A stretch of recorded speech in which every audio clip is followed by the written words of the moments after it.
All right. Thanks, Nicole. Good afternoon and welcome, everyone. I'd like to call to order the July 24th, 2024 Multimodal Transportation Commission of the City of Asheville meeting. My name is Jack Eigelman, and I'm the chair of the group.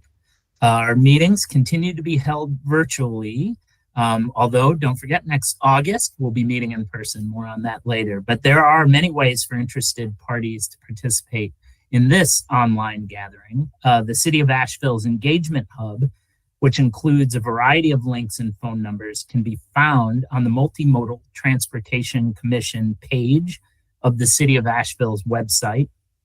Visiting the page is the best way to take part in our virtual meetings. Members, staff, and guests, as Nicole said, please remember to keep your microphones muted at all times. So when you're not speaking, we minimize feedback and other background noises. I'd like to welcome all of our commission members. Members, when I call your name, introduce yourself and let us know what interests you represent. So we'll start out with Vice Chair Kenny Armstrong. Kenny, are you there? Hey, yeah, I'm here. I am an at-large member and currently vice chair. So I represent all modes of transportation. Rock on, Kenny. Thank you. Joe Chesler. Yes, good afternoon, everyone. Joe Chesler. I'm representative liaison to the Transit Committee and resident of West Asheville. Thanks, Joe. Leanna Joyner. Hi there, Leanna Joyner, West Asheville resident, neighbor of Joseph, not too far away. And I represent the Active Transportation Committee. And Leanna, you are going to be signing off a little bit early, is that right? Correct. I need to leave around 4:40, maybe a couple minutes before that, but 4:40 for all intents and purposes. Okay, thank you for being here. And Bill Loftus. Bill Loftus here. I represent the Transit Committee. Thanks, Bill. Elise Martyr. Hi, I'm Elise Martyr. I am an at-large representative. Thanks, Elise. Kate Ryba. Hi there, I'm Kate. I'm also an at-large representative and a West Asheville resident. And Randy is gone this month. He'll be away from the meeting. And Mike, are you there? Mike Zukoski? Mike is not here. However, that gives us 7 members. So we do have a quorum today. I don't know that we have any votes, but in the event that we do, we have a quorum. Well, I suppose we do. We'll approve our minutes in the agenda. I'd also like to welcome our non-commission voting members. Jake Smith is still with us. Jake, are you out there? I am out here. My name is Jake Smith. I am the liaison for the Neighborhood Advisory Committee.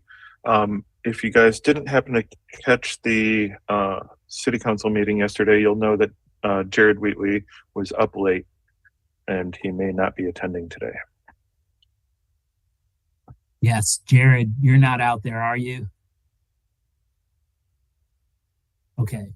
Thanks, Jake. It's nice to have you with us, representing neighborhoods. And our council liaison, Maggie, you're still here with us, right? I sure am. Hey, everybody. Hope everyone's well. Thanks. Sounds like a late meeting. So appreciate your work and being here with us. I'd also like to make sure that we recognize some of our city staff that are here. Nicole, who's behind the scenes helping us out, keep the meeting going, and interim director Paul Ballard. Paul, are you here with us still? Yes, I am. Thank you very much, Mr. Chair. Yeah, thank you for joining us. And today, Lucy Crown and Anna Sexton will be presenting. Lucy and Anna, are you all both here? I believe you are. See you. Yeah. Hi. Good afternoon, everyone. Hi, everyone. Awesome. Okay. Thank you all. I would like to, I'd like to quickly review this agenda. Are there Any changes that anyone would like to suggest, or would someone like to move to approve the July 24th, 2024 agenda?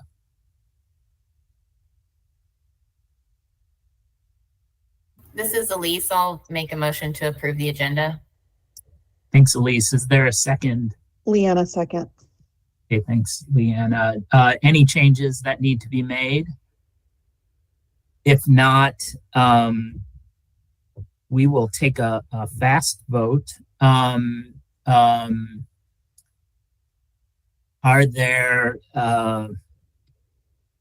Is there anyone opposed to approving the agenda? Yeah, Joe. Jack, I don't know if this is the right time, but as a member of the Transit Committee, we routinely get a monthly report from Amber and the Transit Division. I'm sure Paul's familiar with it. And it's really quite, she goes into quite a lot of detail about interesting things that affect transit specifically. I would like that report to also be added to our agenda for future meetings. And if I could indulge you just a moment, let's see, how do I share? Let's see. Hey, well, anyway. Yeah, why don't we hold off on that? And that's yeah, noted, Joe. We will consider that in the future. I think it would be very helpful. Thank you. Okay, thank you. Are there anyone opposed to approving the July 24th, 2024 agenda? Okay, motion passes. Are there any changes to the June 26th minutes from our last meeting?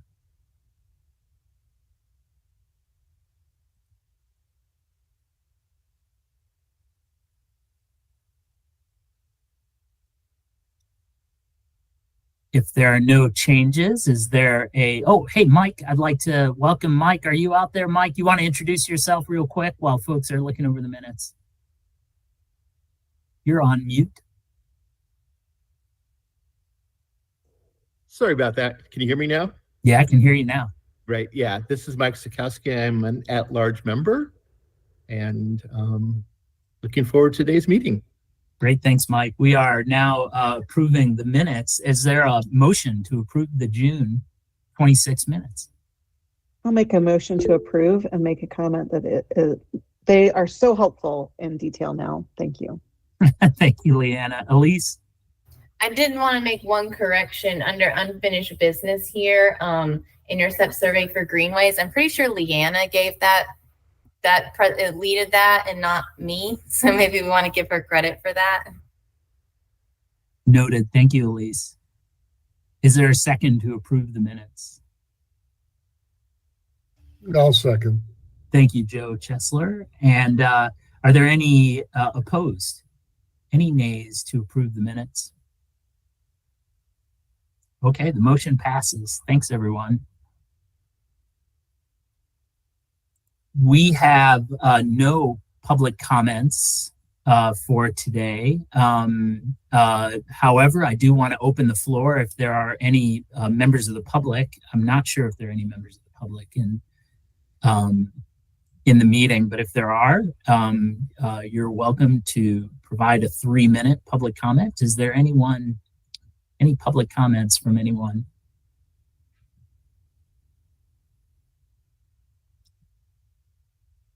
Okay, we'll move on to announcements. There are a few announcements today.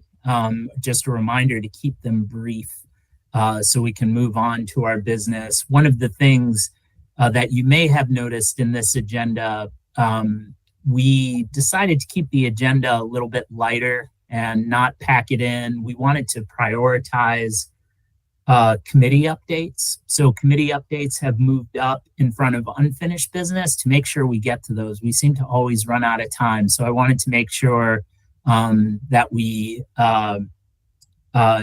keep those in mind. Jared, are you out there? I just saw your hands popping up.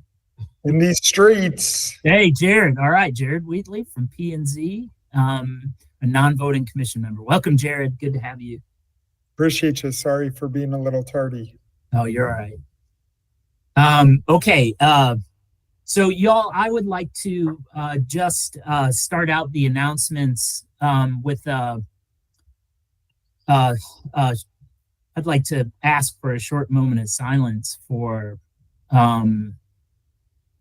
loss of one of our community members, Alex Rosos, who I'm sure you all know the circumstances, a cyclist who was killed this past week, a young man who was 26, and obviously a loss. And I just wanted to, he's obviously, this is, I think, what brings us all to the table is to keep our streets safe. Pedestrian and cycle deaths are not inevitable. They are preventable. And I think that's what we're working towards. We obviously have a lot of work to do. So just like to ask for a brief moment of silence right now for Alex.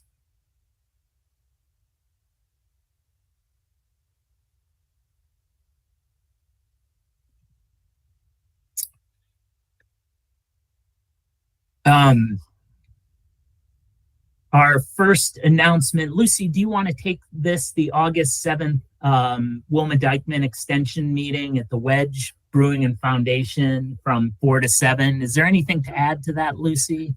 This is the first stakeholder meeting of the project, which is a project that the city has requested the DOT manage. And Anna is here today to talk more in detail about the project, so I'm not going to give away any spoilers. I'll let her talk later. But yeah, the meeting's on August 7th at the Wedge at the foundation. You're all invited. If you would like to come, please do. Awesome. And Kenny, you have a couple of announcements. Do you want to share those? Yeah, just one. I know a lot of you know about the Acosta Trail in Hendersonville and Transylvania counties, but there's also the Saluda Grade Trail, which is huge. It's a big cross jurisdiction, multiple municipalities, 2 different states, going through from just south of Flat Rock all the way down to almost Spartanburg, South Carolina. Another rail trail conversion, and the study is just about wrapping up. So if anybody wants to learn more about it, there's an in-person public presentation on Tuesday, August 6th at 6 o'clock at Polk County High School in Columbus, North Carolina. That's one of the adjacent towns that the trail goes through, but it goes through Tryon and Saluda and Inman, South Carolina. So it's a really big deal. And feel free to come to the meeting and see what it's all about. Kenny, does it follow the original rail grade? Yeah, one of the steepest in the country. So yeah. Make sure your bike has brakes on it when you get on the trail. Sounds like a downhill ride. Any other announcements, folks, before we move on to our new business?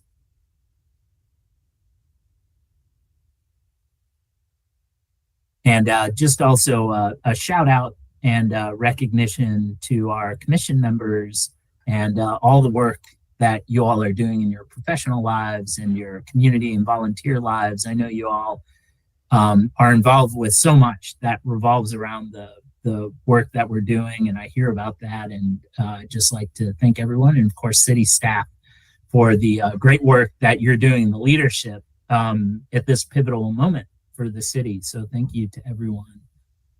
And our elected officials out there too. Thank you, Maggie.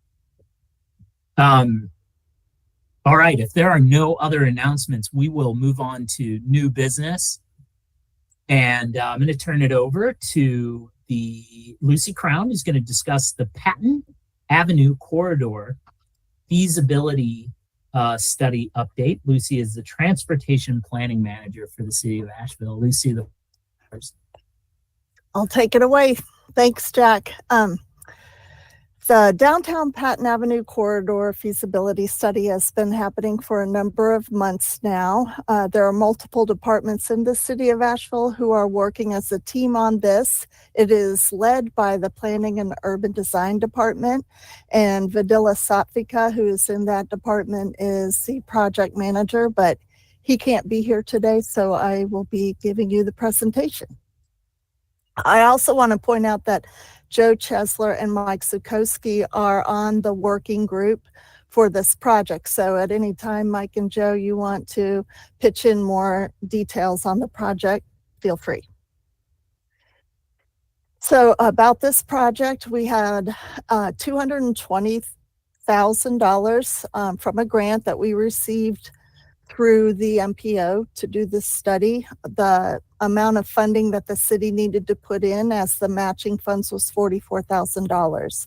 And the purpose of the feasibility study was to determine long-term transportation issues as the I-26 project is rebuilt, and rebuilding the Jeff Bowen Bridge and bringing the project area into the downtown area. And we've hired McAdams Consulting to be working with us. So the reasons why we would like to do this is because we are very concerned about creating the area east of the Jeff Bowen Bridge as a gateway to downtown. And will be a great opportunity for us to do that. We would like to set the stage for the Patton Avenue area east of the bridge to be redeveloped in the future after the interstate project is done as a more mixed-use corridor. And we'd also like to take the opportunity to retrofit Patton Avenue into a complete street to make it safer for all road users. We will also aim at improving the connections that integrate the Hillcrest community to downtown and improve better connections from downtown to the river neighborhoods, and create a connected network of off-street multi-use paths in the area to connect throughout the area that we'll be working on, increasing economic and recreational opportunities. This is the area that we're talking about. The Jeff Bowen Bridge is right here over the river, and this area going into the downtown area of the city is all state-owned road of Patton Avenue until you get to Klingman Avenue, which is right there. This area in particular is an area that we're interested in considering during this study, because right now it's just a mishmash of spaghetti ramps of the existing interstate, but at some time this will be an area that we could consider for remnant properties of the interstate project to be redeveloped either by the city or by other people. And we would like to get a handle on how that redevelopment will occur and what it will look like. This is an old map of the I-26 project, but it's the same area that was in the last slide. This is a concept of what has been proposed. And we at the city are concerned about these intersections right here, that as you are creating a gateway to go into downtown, these are very big intersections. They're designed for higher levels of speed to be able to go through them. And that's not really conducive for an urban environment. So we're trying to figure out how to make these a little bit more urban in nature, but at the same time, figuring out how to approach the future numbers of increased vehicles that we're expecting to get into downtown Asheville, and how to engage with the Hillcrest community into the downtown area and decrease speeds as people are approaching our downtown area. So we've started working on a conceptual design. As you'll see over here on the left, in this clouded, dreamy version of us, we haven't taken a lot of time to consider what could happen here before Klingman Avenue, simply because we haven't had anything to react to from the DOT. As you all know, the hired contractor is coming up with their new design build plans, which will be inspired by the concepts that the DOT provided, but it could look very different. So we're still kind of hanging out, waiting to hear what their proposals for this area right after the bridge heading east into town might be. But a thing that we've spent quite a bit of time on is the Clingman Avenue intersections at Patton here up on the north side, and also at Hilliard. And I don't know if you all are aware, and I bet you are, that during high traffic times like rush hour, this particular block area gets very, very congested. And since we know that we're expecting future traffic levels to be increased, we really wanted to get a handle on how to keep the traffic flow moving more as easily as possible, while also decreasing speeds to keep it safe for pedestrians and all modes of transportation. So our concept right now is a series of 2 roundabouts. We've looked at this and talked about it with our consultants for a very long time. We've realized that the combination of these 2 roundabouts is the magic sauce of this, that if we say we're not putting a roundabout down on Hilliard and Clingman, then the roundabout up on Patton Avenue probably wouldn't be as efficient as we're wanting to see. And this might be a little small for you to see, but the larger roundabout on Patton Avenue is suggesting a 2-lane roundabout to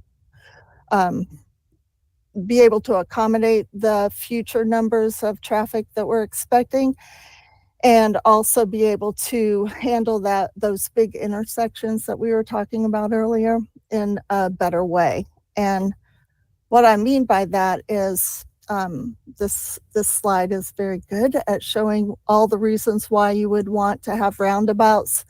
They do the work that we want them to do. They decrease speeds and they decrease angle conflicts, and that really takes the crash severities down, meaning that we aren't going to get rid of actual cars hitting each other, but the way they hit each other will make a lot less damage to your car and to human beings in the car. And roundabouts can make up to a 78% reduction in fatal and injury crashes. So we're very excited about having the idea of this roundabout here. Also, after hold on, Joe, let me get this slide down just to help finish the concept. After you get through those. We'll do questions at the end. Sorry, Lucy. Okay. Go ahead. Yeah, hold your questions to the end, everyone. Sure. Thank you. After the roundabout, what we plan to do is have a road diet on Patton Avenue into town. Our project area goes farther than the banner graphic down here on the bottom. It's only showing the tip of Pritchard Park, and our project area goes all the way across Patton Avenue to Spruce Street at Pack Place. But road diets also are very effective in keeping speeds down and people from hitting each other. And they can actually create a 19 to 50% reduction in total crashes. This is a timeline that I think we needed to adjust a little bit at June, because we did find out that it's going to take another 18 months for us to get the design build plans. So we've been on pause a little bit, waiting for that work to be done.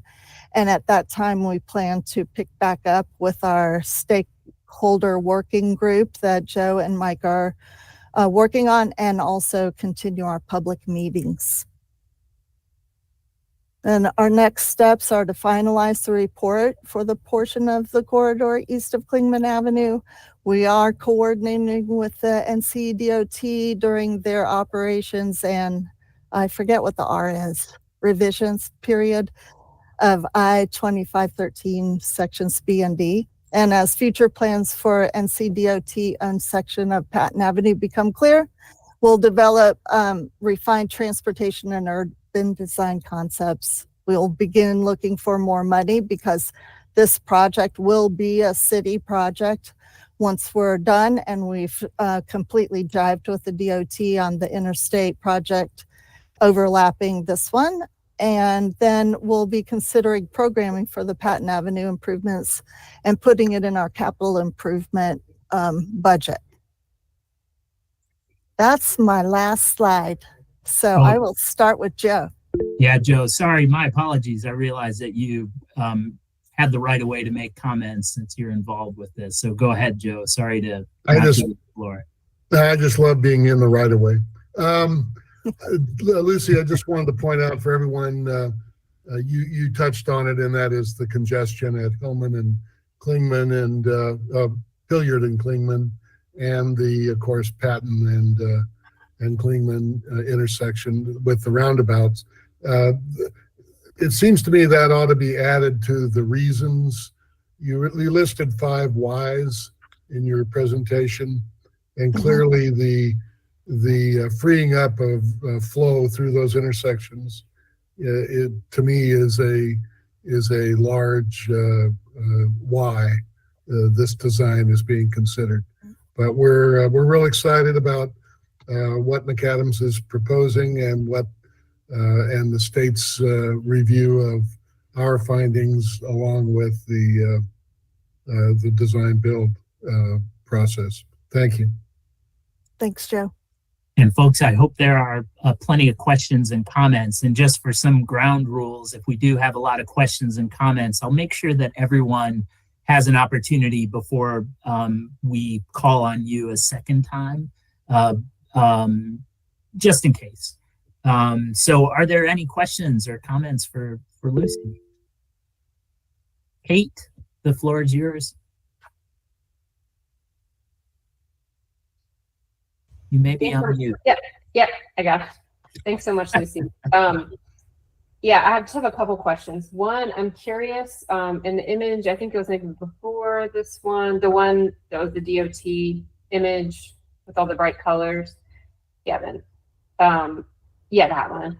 What are the widths of these large intersections that y'all are concerned about? Like, it's really hard to get a sense of the scale from this like cartoon drawing. I think instead of giving a number, I'll give you an example. If you're on Tunnel Road at the Cornerstone Restaurant, there's a turn.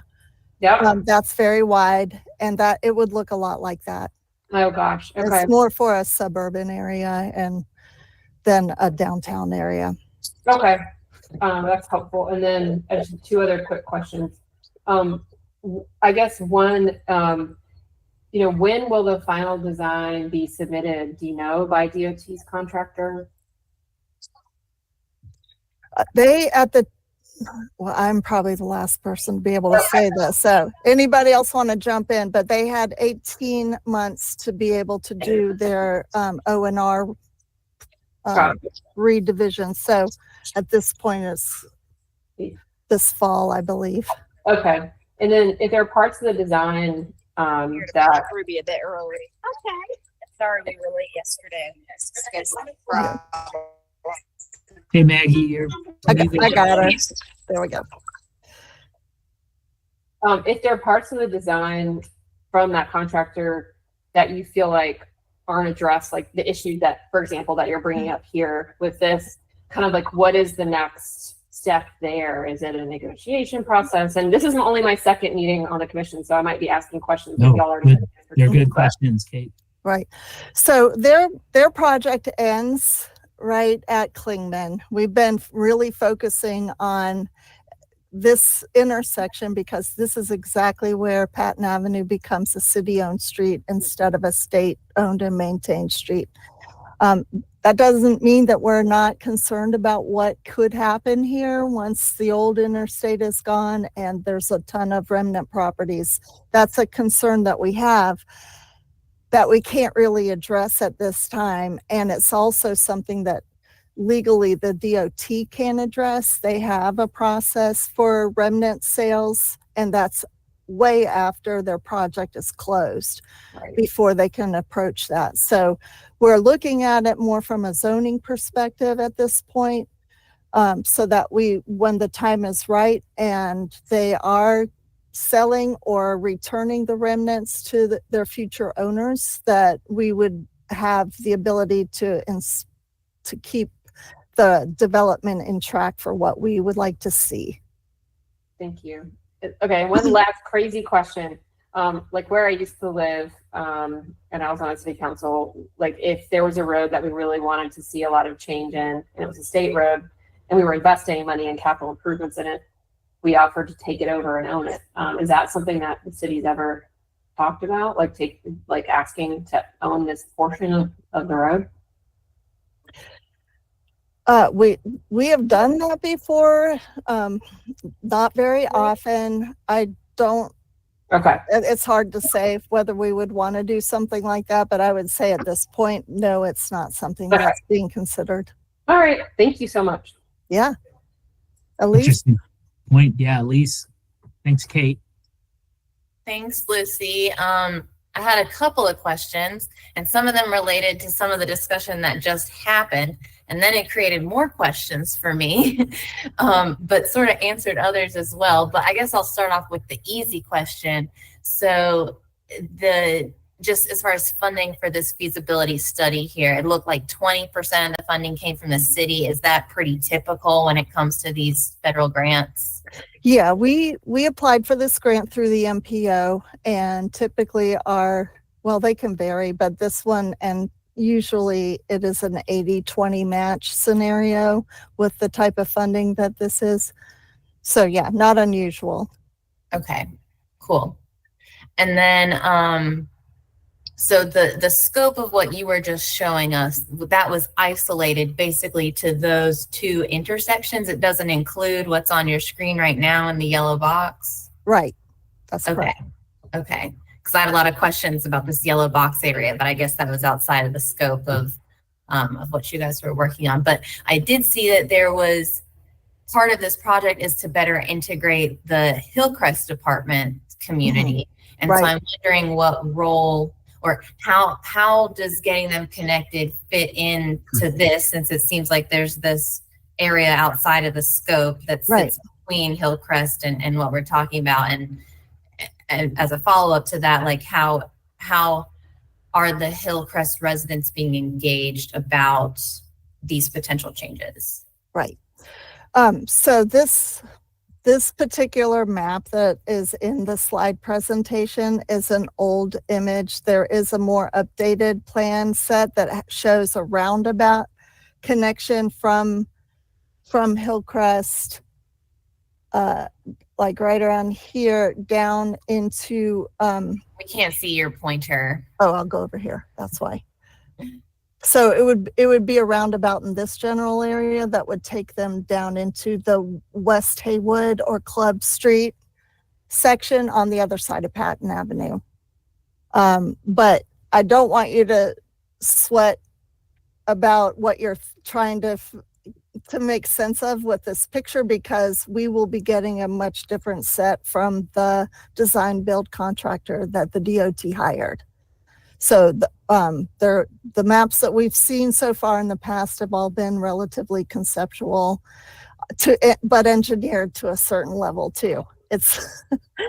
But I don't put too many of my eggs in the basket of the maps that we've seen from the DOT yet, because right now that design build contractor is trying to figure out how to save $100 billion from the design. So, gotcha. We'll just have to wait and see.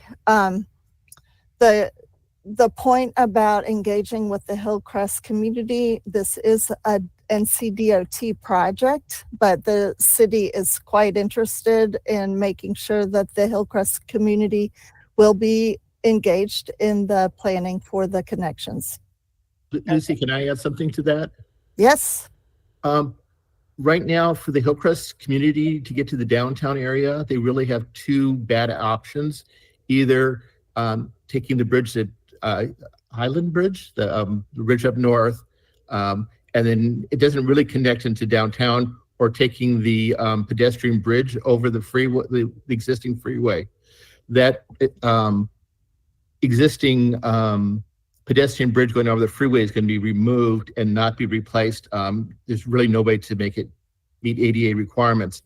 And with the new road that's going to be going in the realignment of Hillcrest.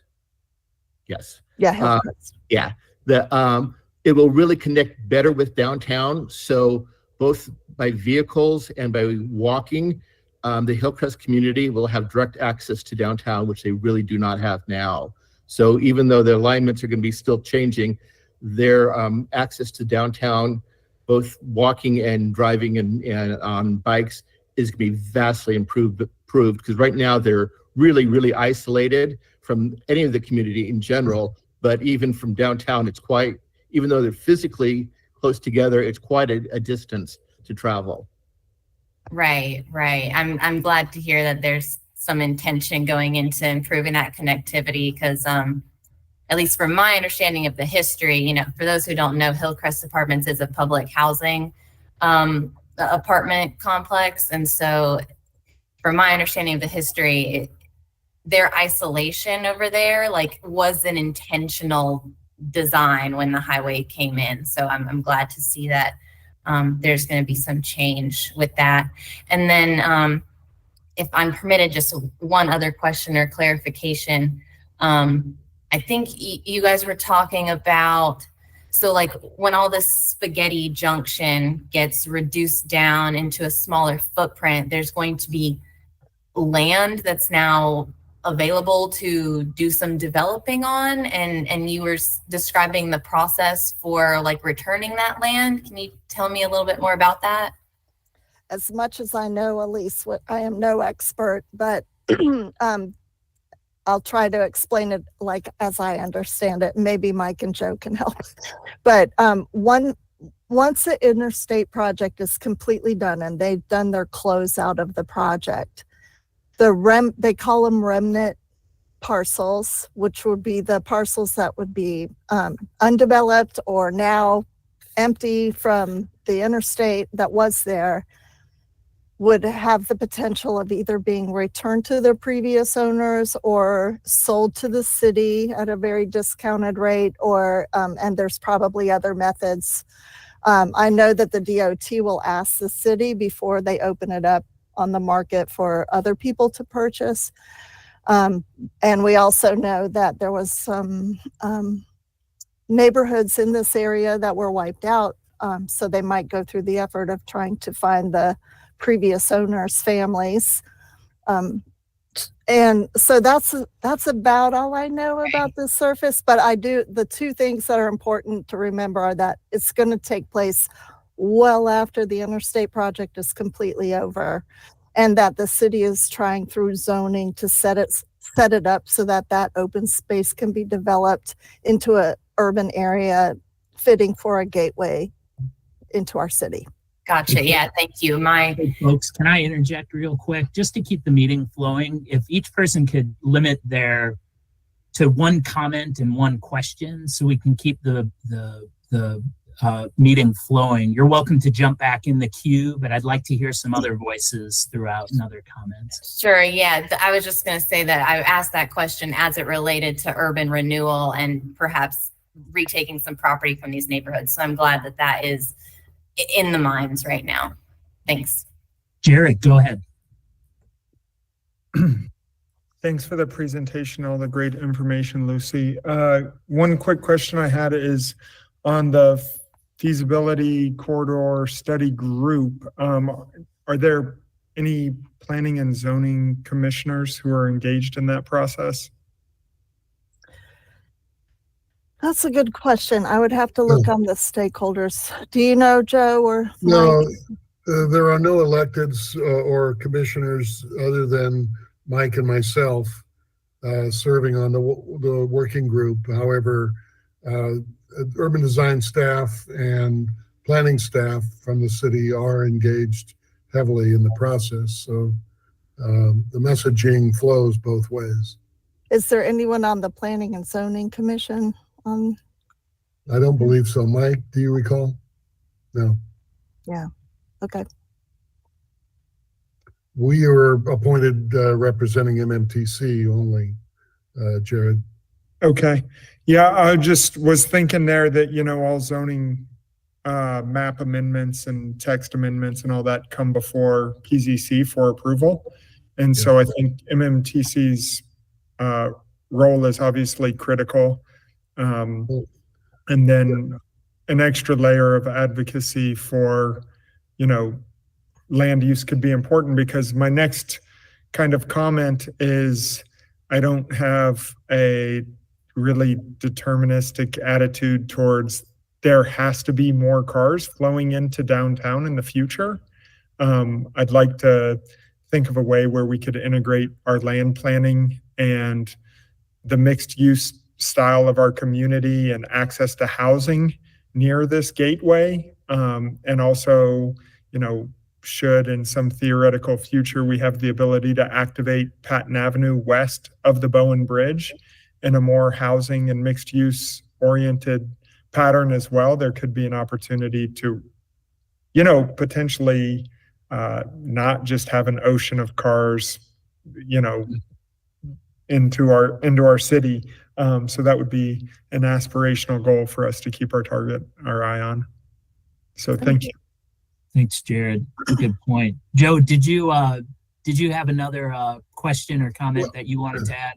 I just follow up on Jared's comment. Land use and land use planning concerns are clearly on the minds of the working group, and as Lucy pointed out, it is a little early to start laying down prescriptive requirements along that corridor, although the idea of creating that gateway feel and maximizing urban design opportunities is clearly on the minds of everyone involved.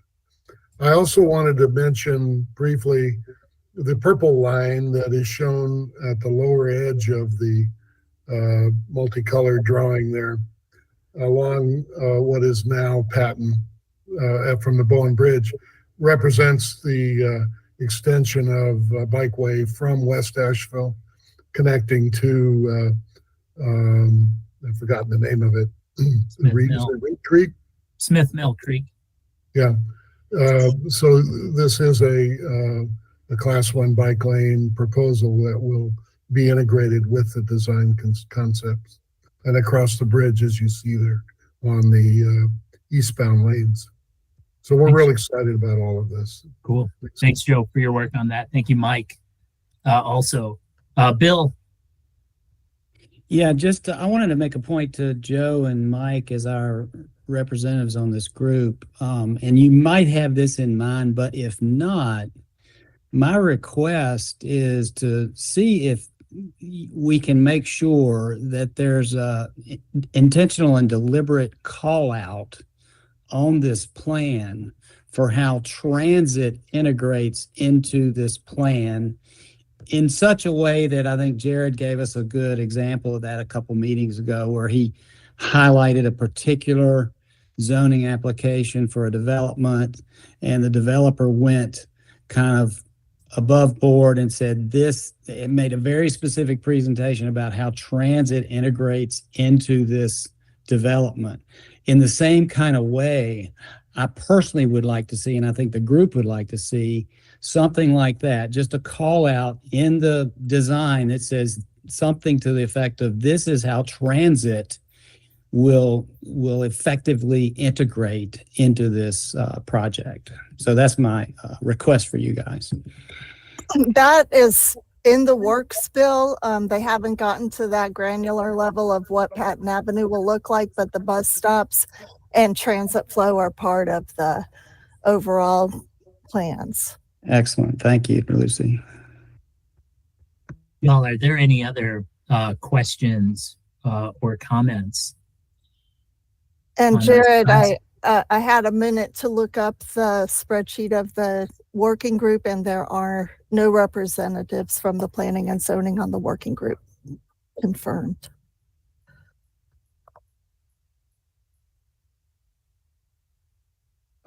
Okay. Thanks, Lucy. Anyone else? Anyone else? All right. Thank you, Lucy, for doing that and sharing that. Looks potentially very exciting. Next on our agenda under new business is the Will Dykeman Extension preliminary info update. And that comes from city staff member Anna Sexton. So Anna, you want to take the floor? Sure. Thanks, Jack. Hi, everyone. For folks that I haven't met yet, my name's Anna Sexton, and I'm an urban planner in the transportation department. So I work really closely with Lucy and Haley Burton, who's not on this call today. But let me go ahead and pull up my slides for you. I'm working on dual monitors, which maybe you may have to bear with me as I wade through my technological challenges. Great. Okay. Thanks for the thumbs up, Mike. Today, I'm going to talk with you about the Wilma Dykeman Greenway Extension project and where we're at, what phase we're at with that project. To give you a little bit of background, this project's fallen under a couple of different names. We were sort of calling it North Rad Tip. Lucy, would you mind muting? Thank you. She's one cubicle over from me, so I'm hearing some really weird feedback. We've called it North Rad Tip colloquially, but it really is an extension of the Wilma Dykeman Greenway. Why it's important: when we went through the gap planning process several years ago, it emerged as the number 4 greenway on the city's top 10 greenways priority list. Once this extension is complete, it will connect the existing Wilma Dykeman Greenway north to where the town of Woodfin Greenway will come in. And at a regional level, it will be part of the regional Hellbender Trail network. So that network, for folks who are unfamiliar, is a vision of how to sort of tie in and connect all of these greenways and trails within our municipalities in the region so that you can stay on those greenways and trails and get from one community to another. That's the really high level big picture of it all.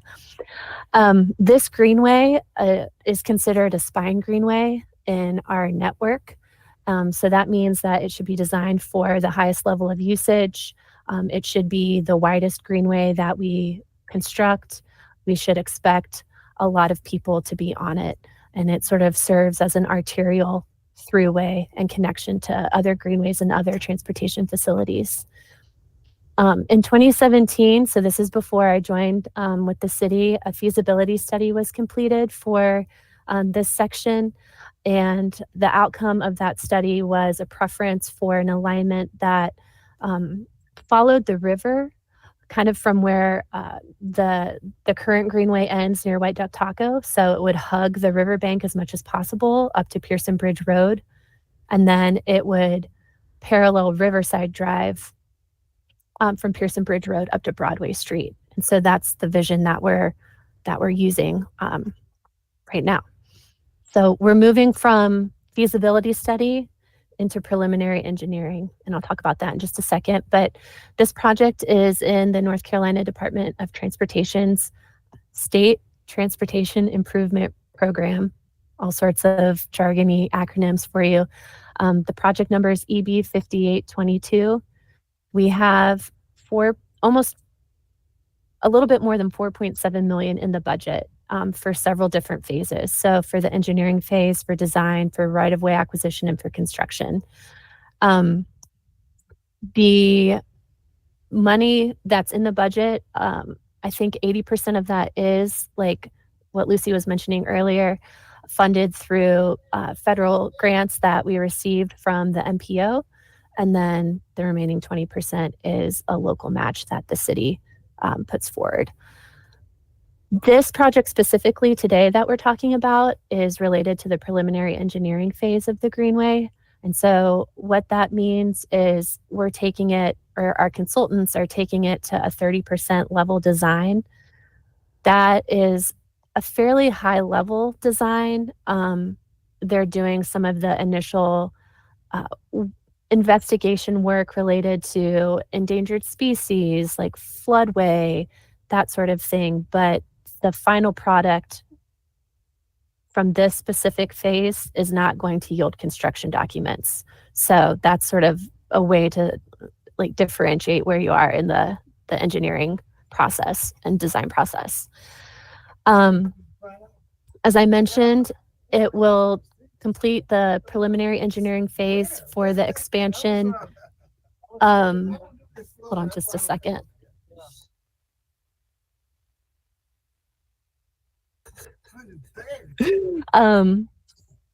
It will complete the preliminary engineering phase for the expansion of the existing Wilma-Dykeman Greenway, approximately 1 mile north from its current location near White Duck Taco to Pearson Bridge Road. Trans Systems, which is a fairly large consulting firm, like nationwide consulting firm, they were hired as a project consultant. And initially, the city was going to serve as the project manager for this project. But with everything going on with the I-26 connector project and DOT's project footprint for that project, we are working closely with DOT and Trans Systems, but DOT is technically the project manager. And we're heavily involved. We have our regular meetings with both DOT and the consultant, but it made a lot of sense for DOT to take the lead on this, like I said, because of the project footprint in the area that we're in right now, related to the flyover bridges that are coming as part of the connector project, the right-of-way acquisition, and the properties that DOT are requiring as part of that project. So it's a new approach that we're taking, or I don't know if we've ever taken this approach before, but in this instance, it made sense. And then kind of concurrently, DOT is planning to construct a multi-use path, actually starting at Hill Street. It says between Pearson Bridge Road and Broadway Street, but starting at Hill Street up to Broadway, along with bike lanes. So on Riverside Drive, there will be planned improvements that are coming as part of the I-26 connector project. And so when we realized that that was happening, we decided to shorten our project area and have it terminate at Pearson Bridge Road, since DOT was planning for and paying for construction of the multi-use path between Pearson Bridge Road and Broadway Street. I'll pull up a map for you, and hopefully that will help make a little bit more sense. And I hope that y'all can see here, but down at the bottom, this is where the Wilma-Dykeman Greenway currently ends. You see the green line, and then this lavender sort of polygon shape is the project area that we're working in. As I mentioned, the intention is to keep the design for the greenway and the engineering for the greenway as close to the riverside as possible throughout this purple area. And then when you get to the where it says French Broad Outfitters and this sort of the top of the project area, that's where the design will ultimately include a railroad crossing, and that will be at grade at the signalized intersection of Pearson Bridge Road and Riverside Drive. And then I also just wanted to kind of show you how, particularly a little bit further north at the intersection with Broadway Street, in the future, at some point, we're going to have a lot of greenway activity, which is really exciting. This yellow dashed line just north of French Broad Outfitters represents that multi-use path that I was talking about DOT constructing as part of the Riverside Drive improvements. A little bit further north near Zillicoa, there's an aqua shaded dash line. That's going to be the Woodfin Greenway. And we've got the magenta dash line. That's going to ultimately be the Reed Creek Greenway extension. And so everything sort of converges at that intersection. And right now there is this red sort of oval where we're still sort of figuring out and working to see how we can make sure all of those sort of seamlessly connect together. So right now, our next steps are kind of moving into the public engagement phase. I think Lucy forwarded a stakeholder survey on to all of you last Friday, so please fill that out if you haven't already. And then as she mentioned, the first, it's really a public open house, sort of like drop-in session to learn about the project, provide some input to Trans-Systems. That's going to happen on Wednesday, August 7th at the Wedge Foundation from 4 to 7 p.m. And then we'll continue to coordinate with DOT, much like for the Patton Avenue feasibility study during the optimization and refinement period. I think that's the what the O&R stand for, as they move forward on the I-26 connector project. That'll be really important so that so that the city can continue to communicate our wishes and desires for what we want the Greenway to look like as the I-26 project advances. And then we anticipate this specific project and the preliminary engineering phase wrapping up in summer of 2025. And we'll also start to look at and identify additional funding for the design phase, the right-of-way acquisition, and the construction phase for the Greenway, because as I mentioned, we have about 4.7 million in the budget for all of it, but that's probably not enough for everything that we want to do. So, any questions? Thanks, Anna. That was great. Y'all? Yeah, Lise. Thanks, Anna. This is really exciting. I know when I roller skate with folks, we'll go up to White Dog Taco, and then we just got to turn around and go back the other way. And it'd be nice to have a longer stretch there.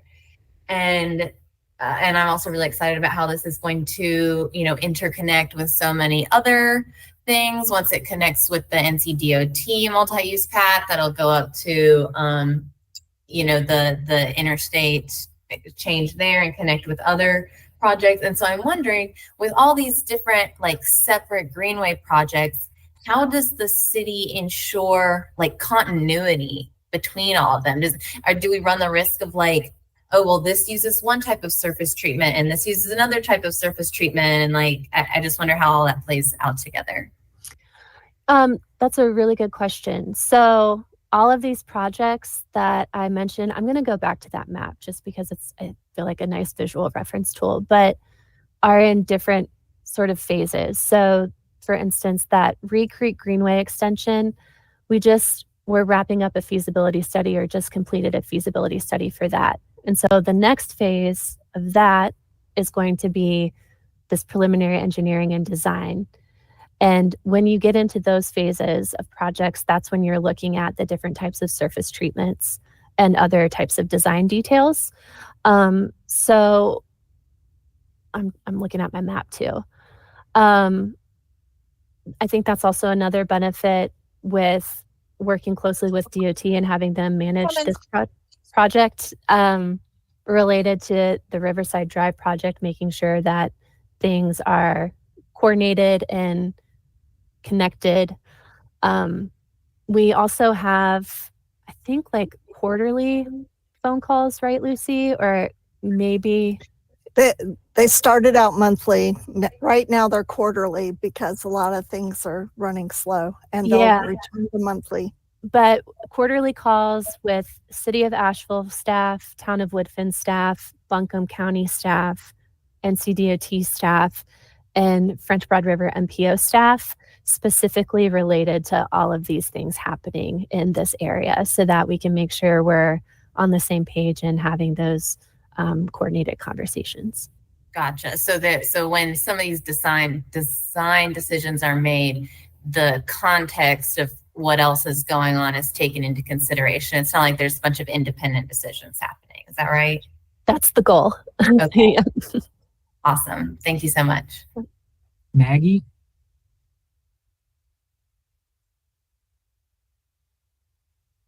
think we lost you. Maggie, are you there? Oh, sorry. Yes, I am. I put my Okay. hand down, but not mute. Sometimes those buttons trick me. I'm so excited about this project. That's what I first want to say. This will be really great. And it just is a great demonstration of like the way we get connected transportation networks is like mile by mile, year by year. And it's starting to show that like you can see the loops forming and things coming together. What I was kind of wondering about too is you're mentioning, okay, we're doing the designing and engineering of this section. And then there's the future Reed Creek Greenway in purple.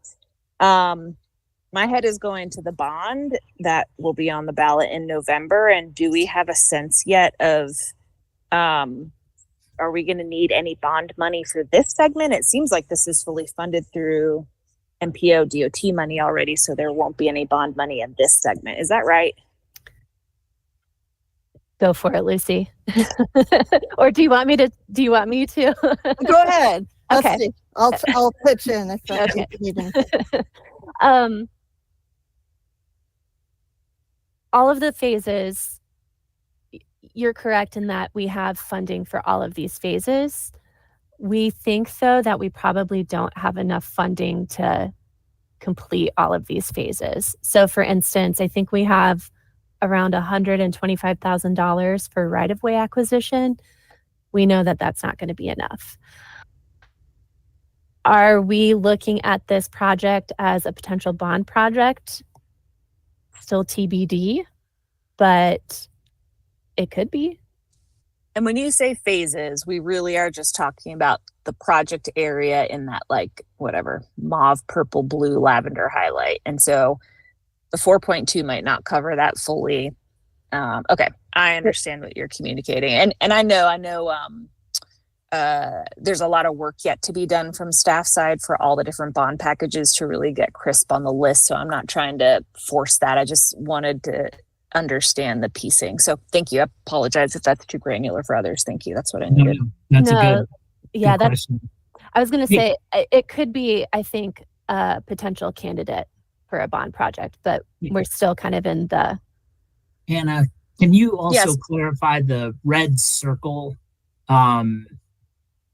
where these greenways come together? Is that going to be managed by the city of Asheville, or will that be managed by NC DOT? And when will that be planned? Like, that seems really critical. And I know a lot is going on with I-26, but I am worried about that red circle and what happens in there and making sure that it's planned thoughtfully. Who will take the lead on that? So I think that that's technically in county jurisdiction, but that would mean that DOT, MPO, county would be taking the lead on that with city and like support coordination. Okay. And I think we don't quite know yet how it's all going to tie in together. That's not to say it's not being figured out, but we're still kind of working out those details. Yeah. And one other question for you is on the Woodfin Greenway, that's moving forward, I think. Do you know the status of Woodfin? Is it in the land acquisition phase? Where are we? Where is the county on Woodfin, or the city of Woodfin on Woodfin, I guess? I am going to respond, and then Lucy, I would love for you to chime in, but I believe that it's all of the right-of-way has been acquired and that they are pending construction right now. Is that correct? I think they're finishing up their land acquisition, and I believe I'm going to look at this up while you guys continue to talk. Okay. I think that Yeah, maybe they're thanks. going to start construction in springtime. Ooh, man, lots coming together. Mike, floor is yours. Sorry to interrupt you. Take it. Yeah, real quick on the Broadway Riverside. If anybody's been at that location, it's a really, really wide intersection, and NCDOT was originally going to look at it as part of this project, but now it's been pushed back to the next project. So it's going to be kind of difficult to design the greenways in that area as that interchange is completely going to be redesigned and rebuilt. So I think there's just a timing consideration on that. The other thing I wanted to say was that on the there's an MUP along, it was mentioned along Riverside from Hillside to Broadway, and the City Council was nice enough to fund an upgraded width of the greenways so it meets the requirements of a spine. And also the state did not want to have streetlights on that street. And so the City Council approved putting in streetlights all the way to Broadway, which will definitely make using the MUP and the bike lanes much safer at night as a way to get to and from work and to events. And as far as meeting the design, those streetlights are going to be matching the same streetlights that are used throughout the River Arts District. So there will be a continuation of design and improvements along that street. Excellent. Hey, Mike, thank you for that update. Yeah, wow, this is just to echo what Maggie was saying. This is super exciting. Like, this is all this stuff coming together. I can't wait to see it sometime in the future and ride it and be on it. And I just, one last point, you all, is I'd love it if we had a strong MMTC turnout on August 7th at the Wedge. I think that's a great opportunity for MMTC members to engage with the public. Maybe we can even have some name tags or wear, MMTC shirts. I don't know, but it seems like a really great opportunity. And let me know if you plan to attend. Send me a little email. I know it's a little down the road and folks are busy, but I think it's a great opportunity to have some members out there. Not obligatory, but do your best. Thank you, Anna. That was great. Thanks for the good news. Always glad to bring good news. Thanks, y'all. Okay. Y'all, since I want to, would anyone be opposed to making a brief change in the agenda since Leanna will have to leave at 4:40? I don't want to miss the update from her on the intercept survey for greenways. So is anyone opposed to moving the item of unfinished business, the intercept survey for greenways, to the moment right now? Okay, great. Sorry, the committees, our updates are important. We're going to get to them. Okay, so next is the first item under unfinished business, which is the intercept survey for greenways. Leanna, you want to take 5 to 10 minutes to give us an update on what's going on? Sure, and it might not even take that long. Fair. Thank you Great. for sliding this up. So I was able to meet with Haley and Anna yesterday about the intercept survey.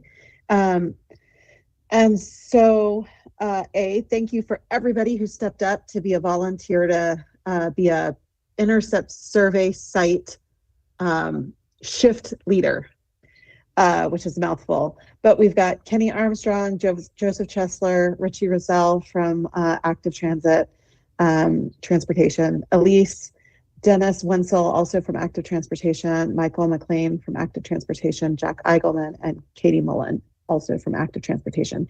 So we've got a great showing from this commission and that committee for team leads.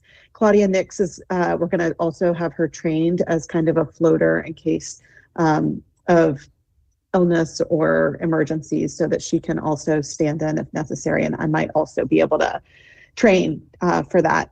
We sent out, Haley on my behalf sent an email to everybody with a draft schedule. Please consider it a draft. If you're like, wow, I'd really have to jump over some fire and, forge a really large river to make this happen, but I'd be willing to do it. Like, reach out.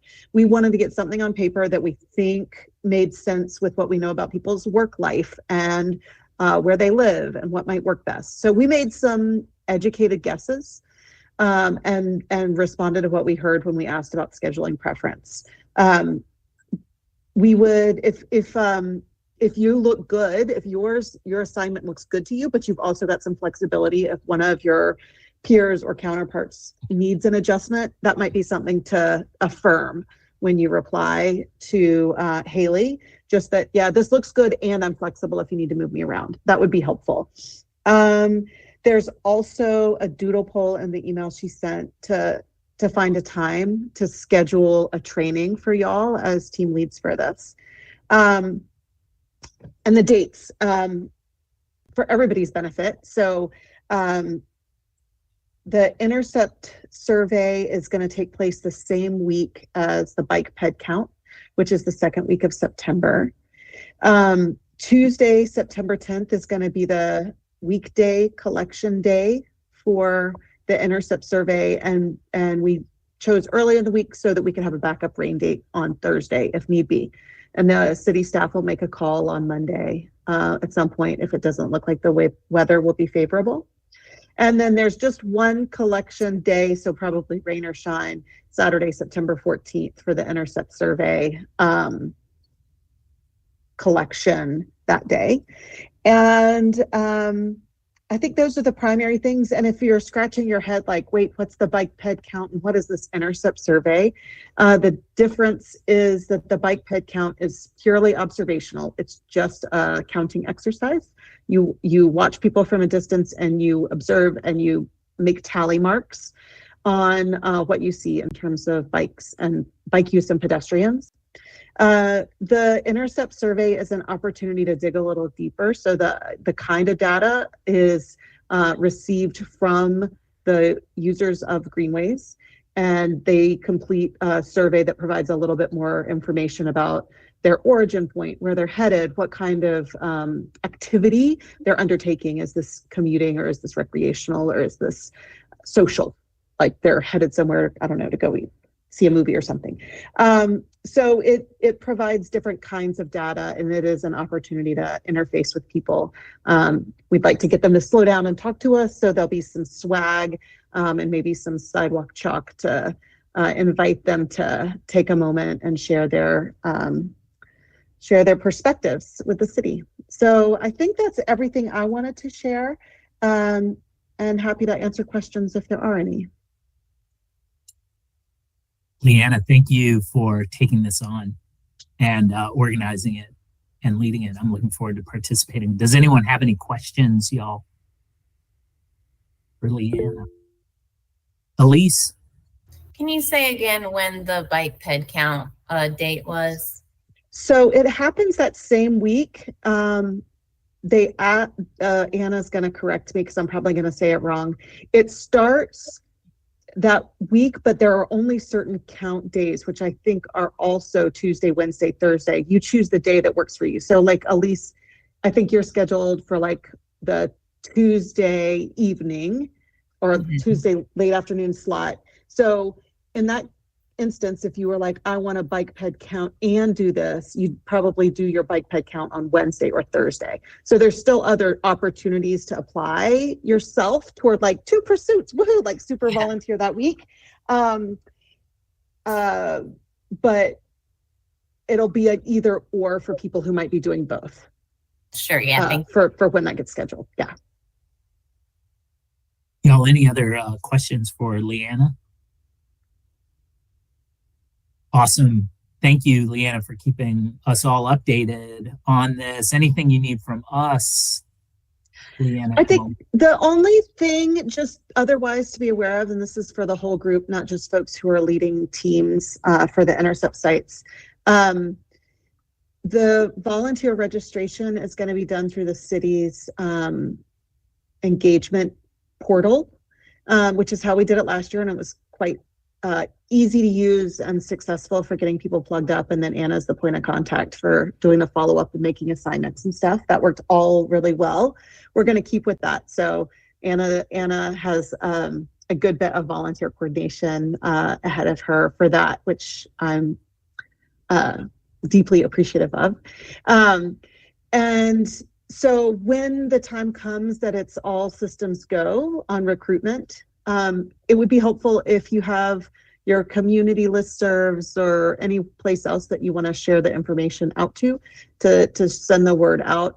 Anna's going to hit some of the same places we hit last year, some of the steady partners we have in this arena, like Connect Buncombe and Asheville on Bikes, and some other groups that we know have been reliable sources of volunteers in the past, Blue Ridge Bicycle Club, things like that. So there's a plan to do some formal outreach to existing partner groups that shouldn't preclude y'all from letting folks in your networks know about the volunteer opportunity, even as a means of raising awareness. Awesome. That seems reasonable. Thank you again, Leanna, for updating us and keeping this going. Y'all, I did post in the chat our 2024 strategic document that came out of the retreat. And I just wanted to, this project aligns really nicely with a couple of our priorities, which is supporting the transportation staff and working to engage with the community.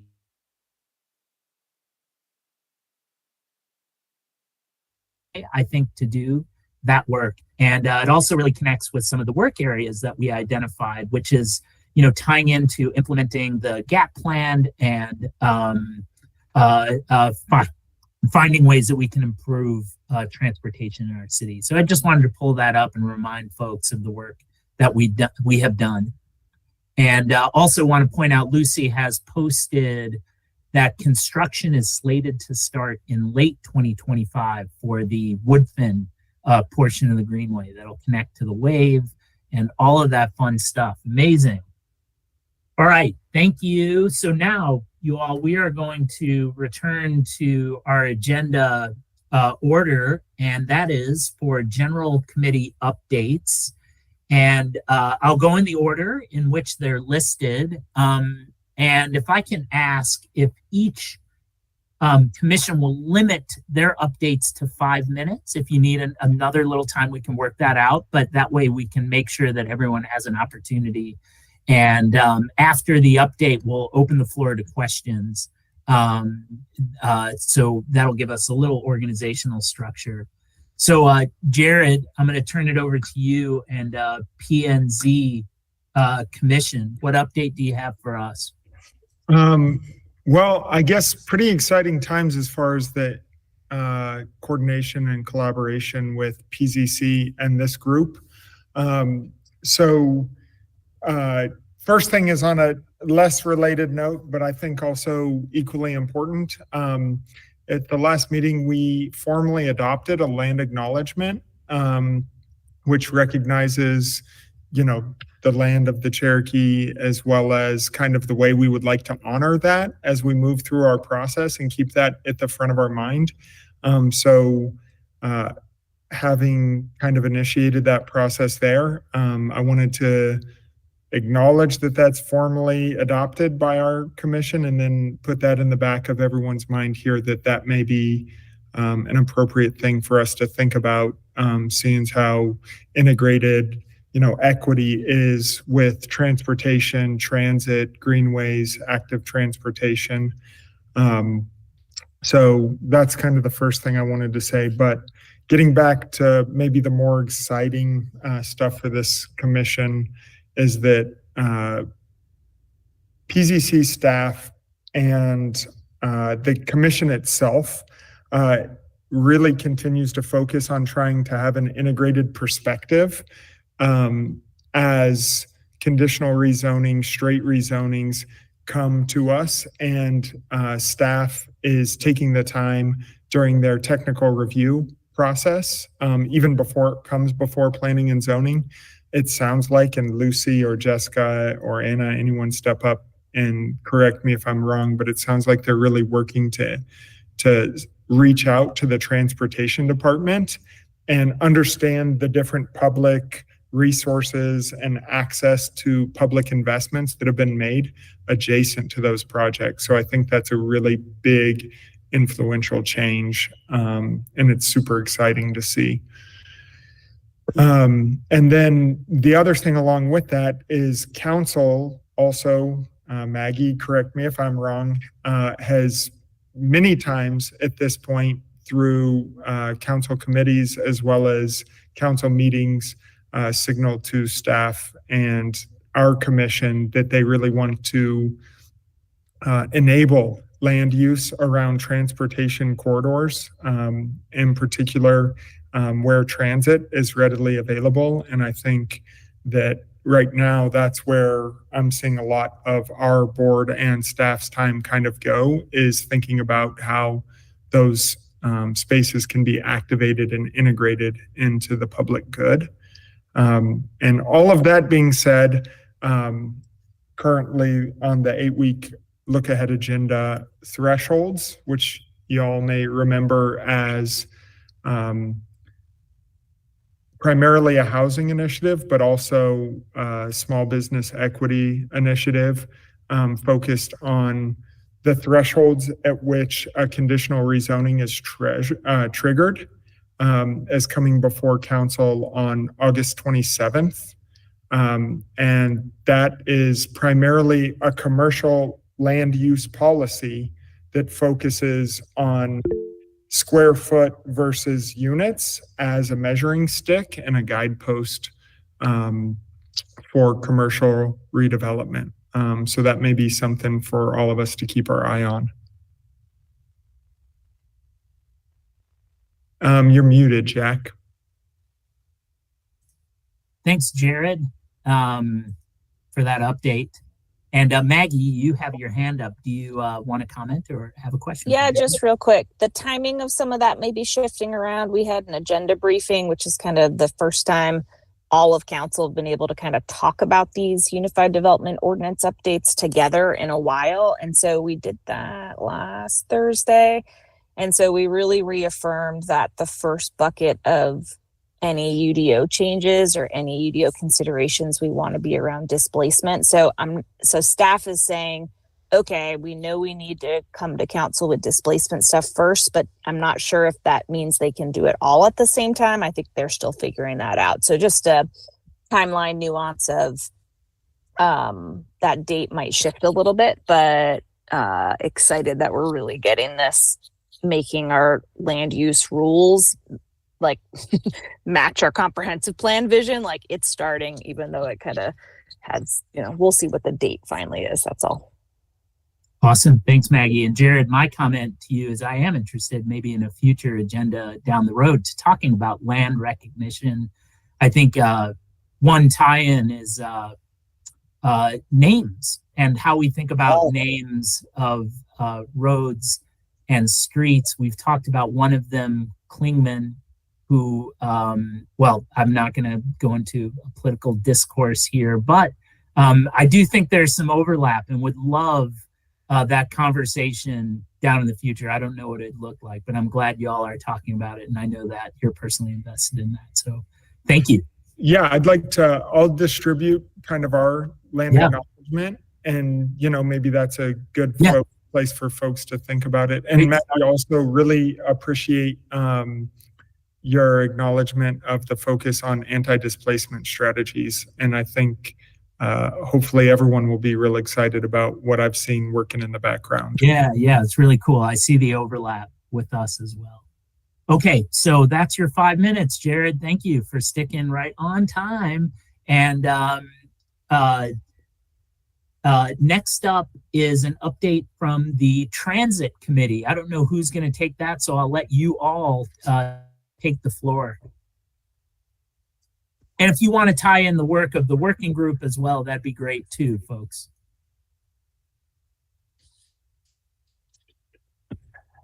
Well, I'll start, although I might not be the best candidate for this. Joe, I did not attend the meeting. I had to attend after the fact by tape.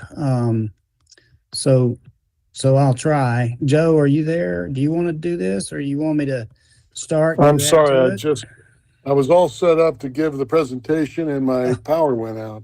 Oh, why don't you go ahead and start, Bill? Well, if you're ready, go ahead. Or if you're not. No. Well, why don't you start? I've got an exhibit here I wanted to share, but I can't. Go ahead, Oh, Bill. okay. So the high points for me attending in a few days later was, I guess, let's see, the hold on a minute, I had this pulled up. So it was kind of a routine meeting. One of the things that the third party operators doing is bringing out employees of note. So they identified a few art employees that were superstars last month, so everybody recognized them.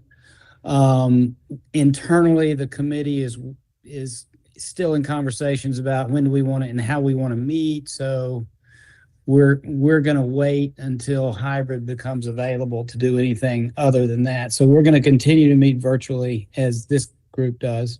And hopefully when the hybrid option comes to us, we can begin more in person and probably virtually as well. What we were hoping to go through on the agenda was a review of the Comprehensive Operations Analysis Project, which is a new project that was authorized by the city. It's a consulting study where they're going to look for ways in which the transit system can operate more effectively, save money, hopefully better service, those types of things. At this point, it's that visible to us is there's just been an expression of goals. They're still working out the finalized scope of work and releasing that to consultants to bid on. So that's still up in the air in terms of us knowing where we're going with that. So that's my take on the meeting. Joe, let me turn it over to you, and you can. Yeah, thanks, Bill. The only thing as I mentioned earlier in the discussion on the agenda was that the staff, transit staff, delivers a monthly report to the committee, which I would like to see made a part of the MMTC report as well, and we'll endeavor. I'll speak to Amber, Jack, unless you want to do it, to ensure that we're on that list. And it was a fairly exhaustive report this in July, for June, which went into a lot of detail about grant funding, and some of which Elise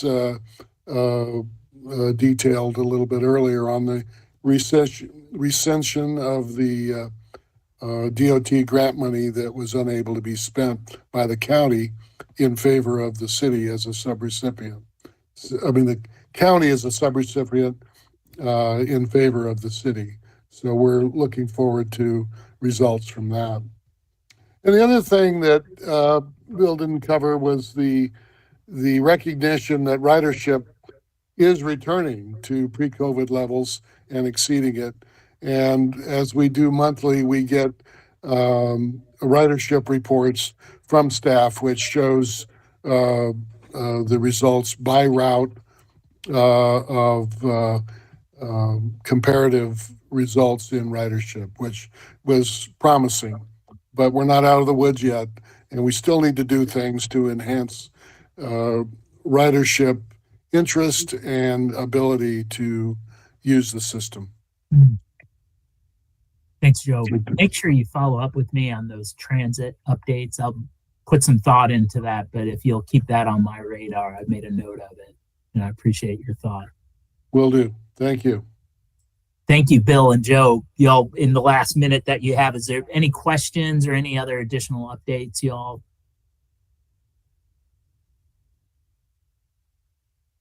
Well, I don't think we mentioned we are going to have a transit committee retreat also. So that's coming. So we're figuring out when to have it sometime in the next few months, hopefully.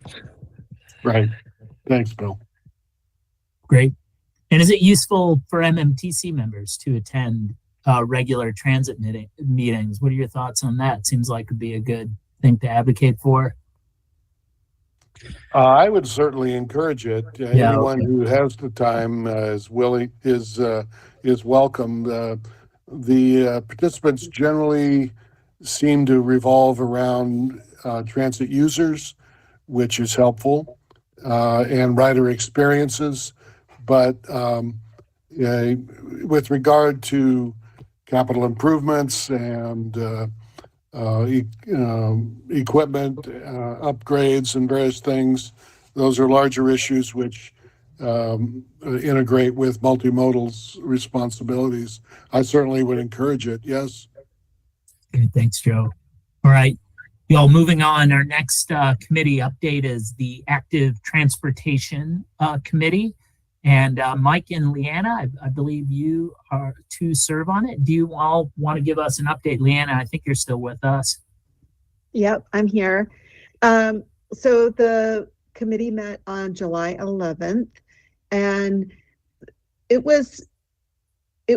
I think we had a considerable amount of discussion around the People for Bikes city rating. And so I made a note of that in my summary. People for Bikes has kind of a empirical process that they use, unlike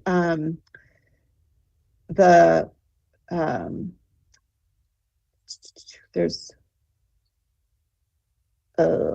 bike-friendly community. Bike-friendly community where we submit the stuff. They don't ask for a submission of anything. Thank you, Lucy. They take their data points and they run them through their system. And Asheville is rated a 9 on a scale of 100, I think, right? Which is, and number 1 is not number 1. Number 1 is not bueno. So we're rated as 9, and the average rating across cities that are studied is 28. So we're not terribly far behind the average, which is a little comfort, but it's also probably illustrative of where we all can recognize that we fit, and maybe that it feels real right now, particularly considering we just had a bike fatality. So that was a particular point of conversation that stood out to me. We also received the study that this commission also received around the Merriman Avenue post-construction data with the nominal changes in travel times and the bike riding on the stretch of roadway increasing significantly after the bike lane installation. I think those are the primary things I would share from that meeting, but Lucy or Anna or Mike, I don't think Mike was at our last meeting. If there's anything y'all feel would be important to impart to this group, please chime in.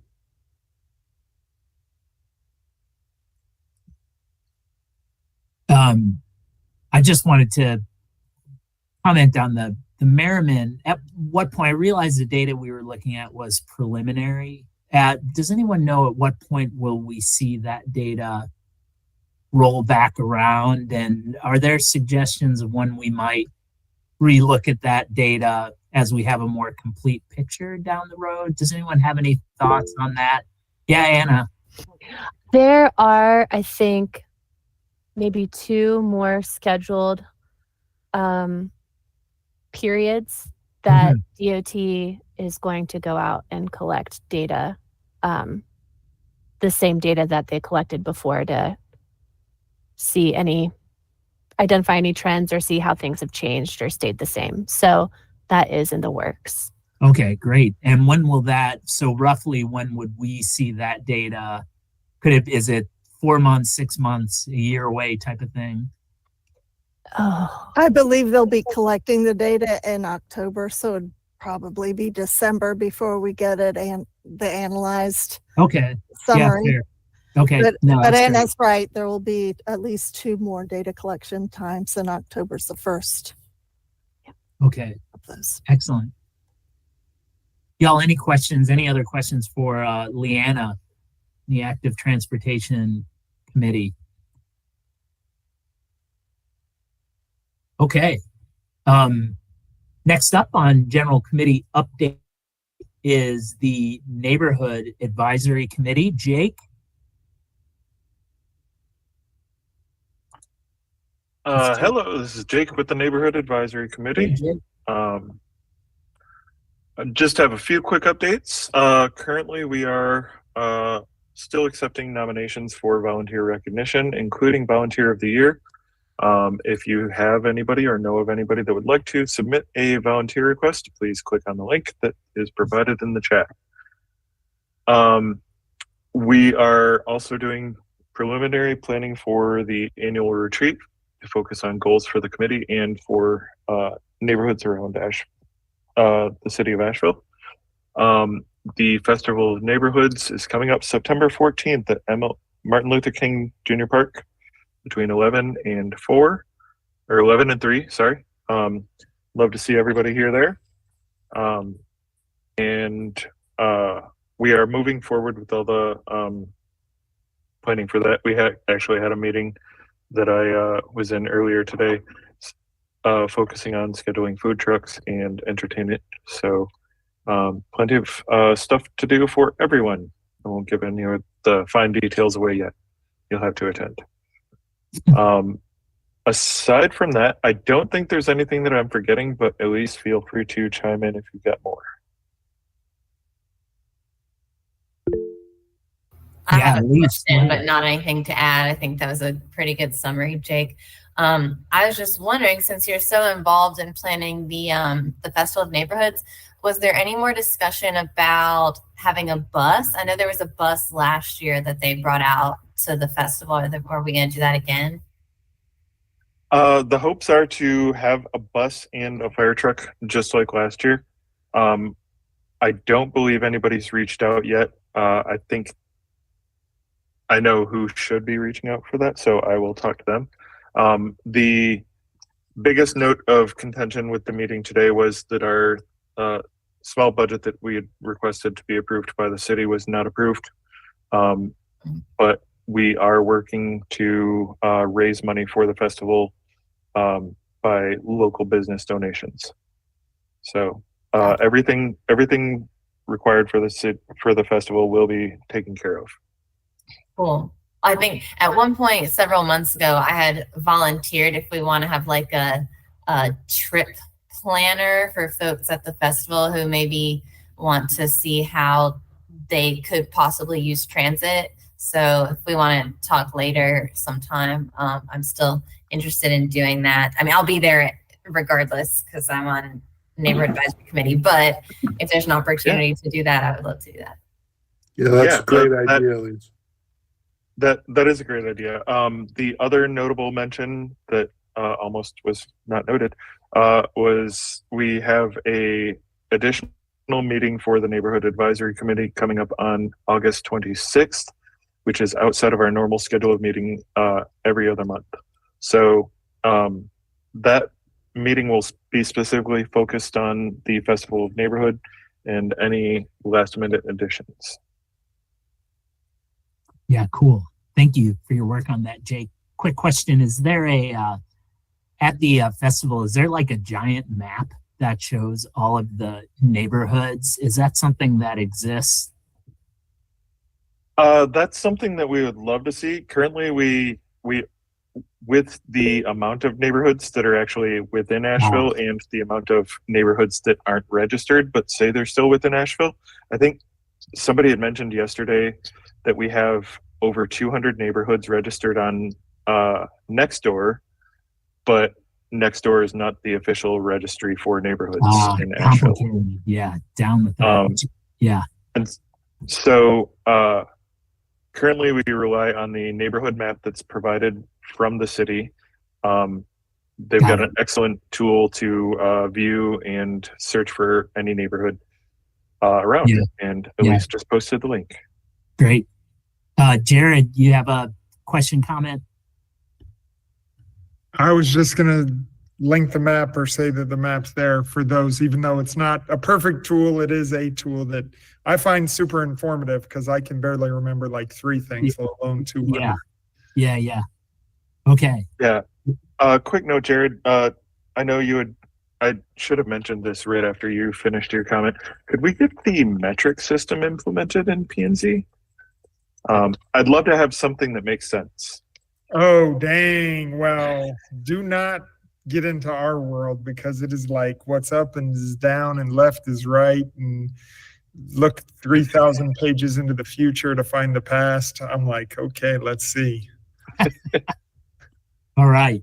So you all moving on. Our last committee update is the I-26 Aesthetics Committee. Mike, I believe that's you are a member of that. Is there anyone else? Not here, I believe. Okay. We're kind of on hold with everybody else, waiting for the them to work out what they're going to include and what they're not going to include. We have gotten some information, but we can't share with the public yet. But they're working through it. We've been assured, and Maggie's worked with them and a couple other people to make sure that the negotiated improvements, the aesthetic improvements, will be included, that they won't be value engineered out. So we're hoping that everything the city has worked for as far as improvements will be included, although some of them will be adjusted because they're looking at it, combining and adjusting some of the roads and bridges and stuff. But we're expecting all the things that the city's really worked hard to get to still be in the project.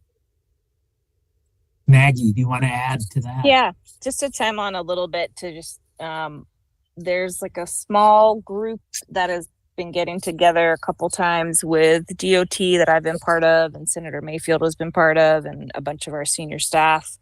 And the same thing that you're saying, Mike, is exactly true. So in multiple venues, DOT is continuing to commit to the major negotiations that we had. So it's just good. It's good. I just want to reinforce that. Now, we also understand committing high level and devil in the details, as we know from our work with, so we still need to kind of keep the pressure on, but they are continuing to have the audience with us, see that we're a key partner, reaffirm and commit. So, yep. Excellent. Thanks for that update. Y'all, any questions for Mike or Maggie? Yeah, Elise. I specifically had questions about what you were saying about so like, is there any recourse for the city to ensure that these things are implemented that have been planned, or like, is it just a good faith like that the NCDOT will deliver? Many of the improvements the city has paid for fully or part of, and anything that we've paid for has to be in the contract. So. Okay. So those are all been negotiated and are guaranteed in the contract. Great. And then similar, the things that we aren't paying for, but the extended community engagement process that kind of came to land on certain things, those were also baked into the RFP and the bids. And so even though they are doing this acronym that I forget to, but this process to, yes, thank you, to do the cost and refinement. Yeah, to do all that cost combing. It's not really looking at any of those items. The biggest thing that they're having discussion around is around some of the bridges, because there's, just significant cost cutting. And if you do your bridge on the bottom, or if you do the bridge on the top, and that's real and has wildly substantial cost impacts. And so that's kind of going through the process. The other thing I'd say, Elise, is you're right. At the end of the day, the city is a stakeholder in the DOT's process. And we know that all of us have ambitions for government at all scale, including our city, to just learn how to be more and more collaborative. So, it's their project at the end of the day. And the fact that they're maintaining time to have these stakeholder meetings, and like, we're having this leadership audience, and then there's this staff audience, and then their betterment. So the fact that they're still putting time to that, and that community engagement is baked in at every step of the way, and we're regularly involved, is a good indicator of the good faith. But this will continue to be projects like this. Just participation is going to remain key for everybody, because it needs to be collaborative. So Yeah, excellent. Yeah, my concern with that optimization and refinement period was like, oh, are they going to like cut these things? But I'm glad to hear that those aren't on the table to be cut. Or, I forget what you said, Mike, but value something. And Lucy posted in the messages, which I'll read. I think it's relevant. And since you may not be able to see it if you're tuning in, is all of the betterments the city has asked for is in the EIS, the Environmental Impact Statement. If it is on the Greenway pages of the EIS, it cannot be taken out. Thanks for pointing that out. And thanks for your work. Thanks for your leadership, Mike, on this, and Maggie as well. Yeah, go ahead, Lucy. I meant to say green pages. It auto green pages. Okay, thank you. Okay, that makes more sense. All right. Wow, y'all, it seems like maybe just because we're all immersed in it, but it does feel like a potentially transformative moment for the city in a lot of ways. And maybe that's because of I-26, or maybe it's because of all of the great work that's happening through the transportation department in these projects. So I'm really excited. I'm pleased to be engaged in all of this. So thanks, everyone. And so on that note, y'all, our last item of business under unfinished business is the August in-person meeting session at the Burton Street Community Center.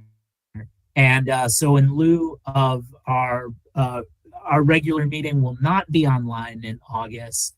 It will be a work meeting, and the times will be the same from 3 to 5. I would encourage you all to arrive at 2:30, and I'll probably, we'll have some updates as we get closer to it, but the date of that meeting is, just to confirm y'all, it is August 28th. The public is invited, so encourage your transportation allies and friends, or even enemies, to come and join us for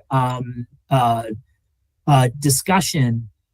Here is the outline. I will send out a more detailed agenda as we sort out, but I do want to take the last few minutes to get any thoughts or input from you all. But what we're interested in doing is really dedicating the time to breaking into small groups, intermixed with some group discussion, in which we look at a variety of projects that are occurring, and I'll just say in the center of Asheville. And obviously there's a huge amount going on, but I think the opportunity for us is to be able to look at these various projects individually in small groups, and then holistically. So I think the opportunity for us is to learn a bit more about these projects, look for opportunities to improve the projects, look for the opportunities to connect the projects, and just be ultimately to be more informed commission members. If you were able to, I know not everyone did attend our last work meeting, which I think was back in May, in which we, really looked at transit. The feedback that I heard from people, my personal experience was that it was a really well spent 2 hours. I learned an enormous amount and felt like a more informed commission member as far as transit goes. So this one will focus in on what's happening on Cox Avenue. We'll focus on what's happening on Patton. Obviously, a lot's going on Patton, both in the I-26 section potentially and through downtown. We'll also look at Nasty Branch, a really exciting Greenway project that's happening, as well as some other fun connection points. And I think the goal is to have some breakout sessions, some maps, some really lively facilitated discussion around those things. And my hope is that we'll put all business aside for this meeting. So unless there's something urgent that we have to take action on, my hope is that we'll dive right into the work. So we'll spend 2 hours, and the goal also will be to have community members join us in the group. So whoever is present will sort of find a thoughtful way to engage with everyone, and perhaps also have a public comment opportunity for folks at the beginning of the meeting. I like the spirit of being able to connect with folks. I like the spirit of being in one of our legacy neighborhoods.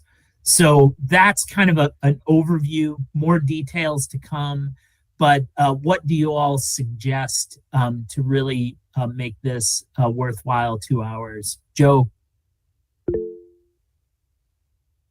Jack, sort of as a joke, it sounds like we're going to have to wear boots. You're going to have us. It sounds really exciting. I love the format that you're discussing.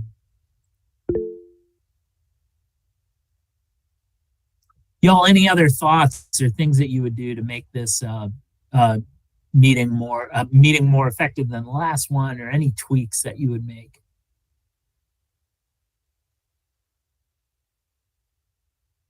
Are there any other projects that you'd like to integrate into this?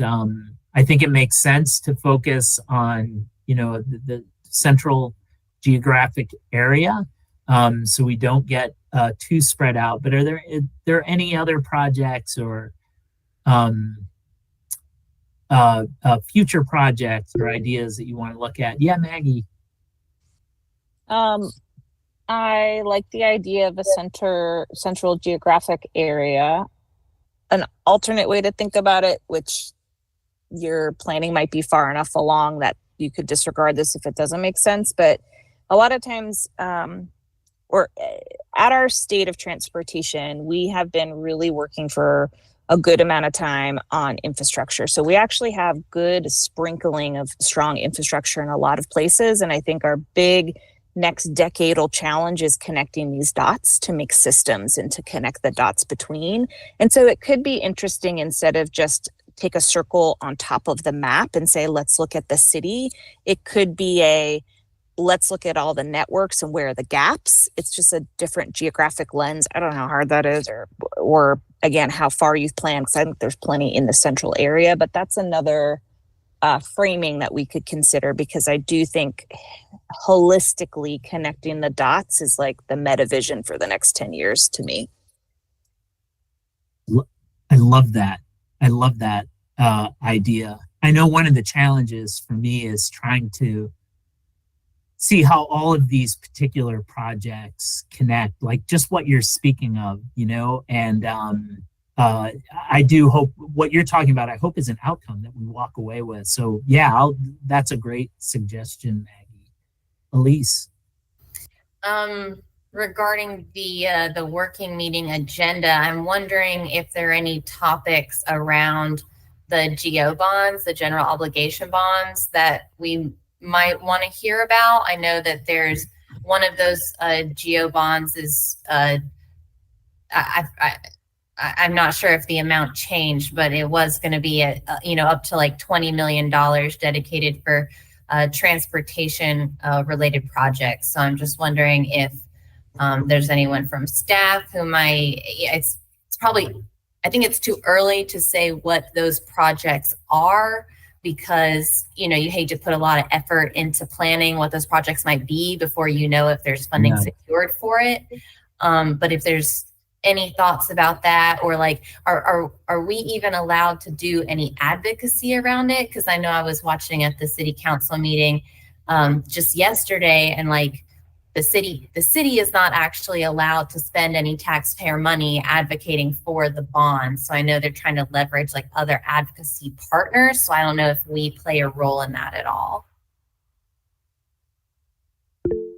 Yeah, Maggie, did you want to respond to that? Yeah, I could chime in with some answers or thoughts, and I think it could be a good topic too if we wanted to go much more in depth. But as citizens, you're totally welcome and encouraged to advocate. Please, please, please.